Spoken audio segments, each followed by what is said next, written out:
Şam şəhərində eşitməyənlər üçün deyirəm. Xanım Fatimə Zəhra əleyhissalam adına belə bir gözəl, yaraşıqlı bir meçid var idi. Məscid-i Fatimətü Zəhra. İndi ora girən o saqqalı uzunlar, vahabilər gəldilər, çəkiblər, qoyublar da. Heç dünyadan utanmırlar da. Fatimə Zəhra əleyhissalamın adını pozdular və ora yazdılar İzzullah. Yəni Fatimə Zəhra əleyhissalamın adını görməyə onların halları yoxdur. Nəinki adının çəkilməsi, Fatimə adı gözlərinə bir, necə deyərlər, iynə olubdur, tikan olubdur. Bax, budur Əhl-i Beytin aşkar düşmənçiliyi. Odur ki, biz bu şeyləri deməliyik və bilməliyik ki, dinin qeyrətin, Əhl-i Beytin qeyrətini çəkmək Allahın bir haqqıdır. O cümlədən əleyhissalam buyurur, siz Allahın kitabını oxuyursunuz, lakin ona əməl etmirsiniz. Eşitdik və tabi olduq desəniz də ona qarşı çıxmırsınız. Yəni Qur'anın buyruqların Həzrət buyurur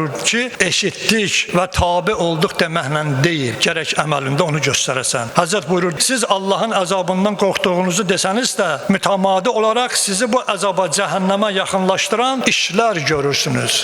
Bu da həmçinin insan duasının qəbul olmamasında bir məsələdir. Həzrət buyurur, Allahın mükafatını arzuladığınız halda mütəmadi olaraq sizi bu mükafatdan uzaqlaşdıran işlər görürsünüz. Və Həzrət buyurur, Allahın nemətini yeyirsiniz və şükrünü yerinə yetirmirsiniz. Və həmçinin buyurur ki, sizə şeytanla düşman olmağınız tapşırılsa da və siz ona düşman olduğunuzu iddia etsəniz də, amma əməldə onunla dostluq edirsiniz. Və həmçinin buyurur, siz cəmaətin eyiblərini qabardırsınız, amma öz eyiblərinizi gizlədirsiniz. Odur ki, sizin dualarınız görsən qəbul olunmur.